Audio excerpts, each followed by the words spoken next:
Welcome back to another technical deep dive here in the Debug Zone. Today, we're tackling a big question and breaking it down with insights from other users. Hopefully, this clears up some misconceptions and helps you get the answer you need. So buckle up, stay a little curious, and let's jump right in.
And that's a wrap.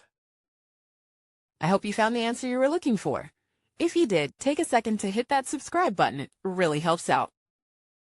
And let me know in the comments which solution worked best for you. See you next time in the Debug Zone.